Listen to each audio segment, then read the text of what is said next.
أعوذ بالله من الشيطان الرجيم. بسم الله الرحمن الرحيم. وهي تجري بهم في موج كالجبال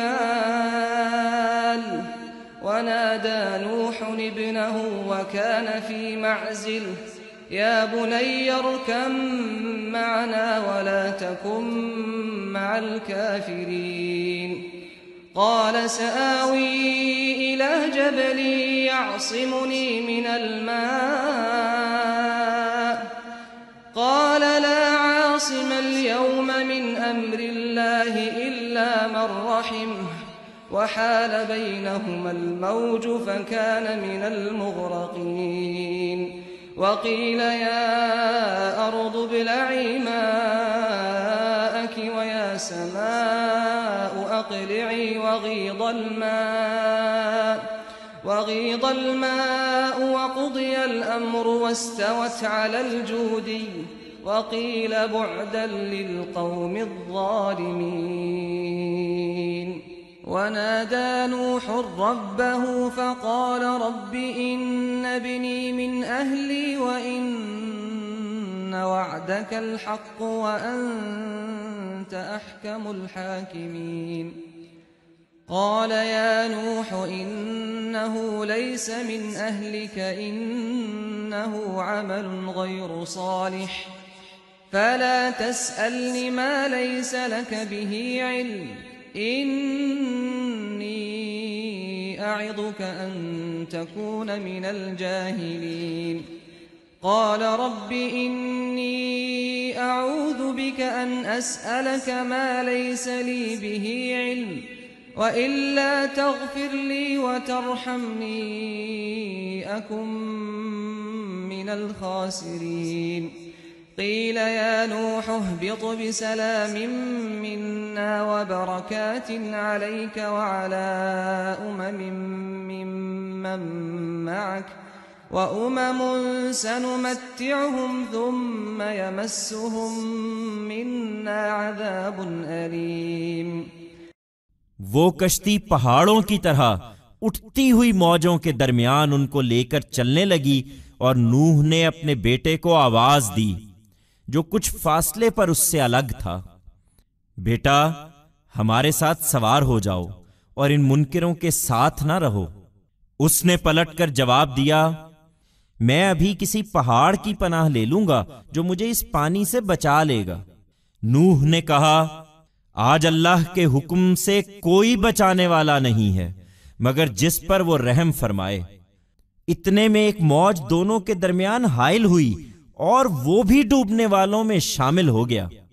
حکم ہوا، اے زمین اپنا پانی نگل لے اور اے آسمان تھم جا۔ چنانچہ پانی اتار دیا گیا، فیصلہ چکا دیا گیا، کشتی جودی پر ٹک گئی اور کہہ دیا گیا کہ اس ظالم قوم پر خدا کی پھٹکار ہے۔ نوح نے اپنے رب کو پکارا اور کہا کہ پروردگار، میرا بیٹا تو میرے گھر والوں میں سے ہے اور اس میں شبہ نہیں کہ تیرا وعدہ سچا ہے اور تو سب فیصلہ کرنے والوں سے بہتر فیصلہ کرنے والا ہے۔ فرمایا، اے نوح، وہ تیرے گھر والوں میں سے نہیں ہے، وہ نہایت نابکار ہے، سو مجھ سے اس چیز کے بارے میں سوال نہ کرو جس کا تجھے کچھ علم نہیں ہے۔ میں تجھے نصیحت کرتا ہوں کہ جذبات سے مغلوب ہو جانے والوں میں سے نہ بنو۔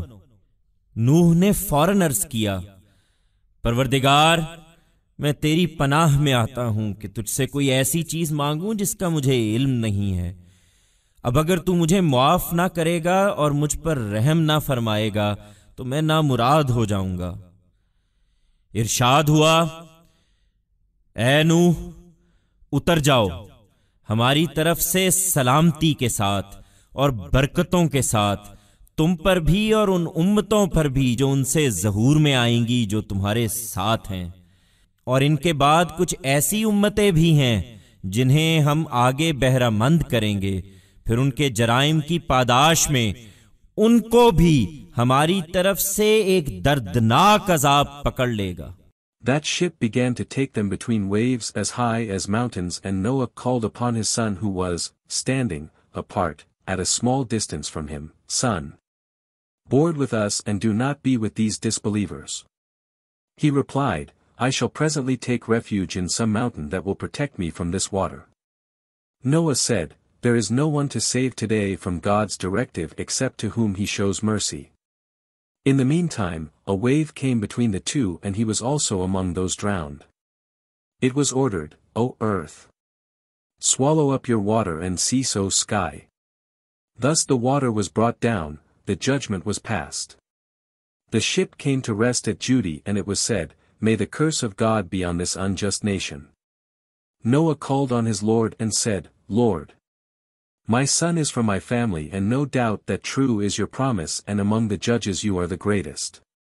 God said, Noah, he is not from your family. He is an extremely wretched person.